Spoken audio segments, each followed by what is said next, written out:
ڕۆڵ و کاریگەری یەکێتی نیشتیمانی کوردستان لە ناوچە دابڕێنراوەکان بەرز دەنرخێنرێت کە هەردەم وەکو پارێزەرێک و داکوکارێک بووە لە چەسپاندنی ماف و داواکاریەکانیان هەوڵی داوە گیانی برایەتی و پێکەوژیانی ئاشتیانە لەسەر جەم ناوچەکان بەرجەستە بکات و سەقامگیری و ئاوەدانی بۆ هەمووان وەکو یەک فەراهەم بکات.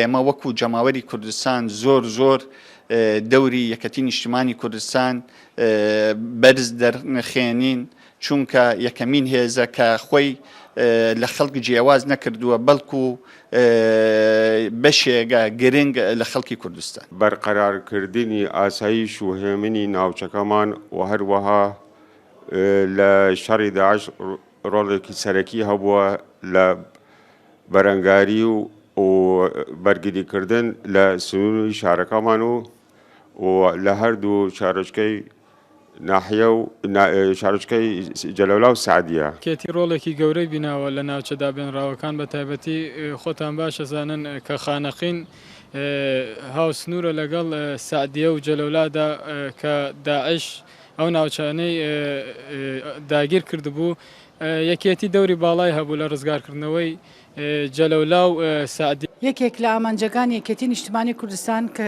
سربەخۆییە و یەکێتی نیشتیمانی کوردستان هەوڵی داوە ڕاستی بۆ گەڕانەوەی ئەم ناوچە دابراوانە.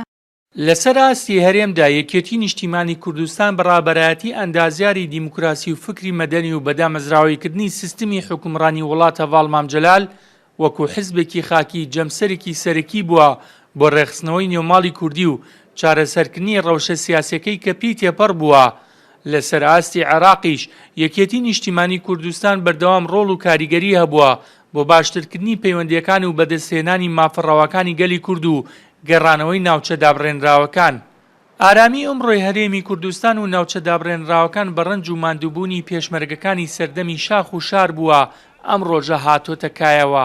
بۆیە هاوڵاتیانی ناوچە دابڕێنراوەکان داوا دەکەن ئەم دەستکەوتانەی بەدی هاتووە بپارێزێت و گەشەی پێ بدرێت چونکە بە خوێنی هەزاران شەید و ئەنفال و کیمیا بارانکراوان دروست بووە.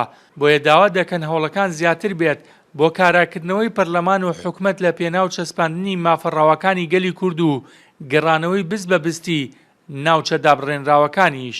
بێستون سەلام. کورسات نیوز، خانەقین.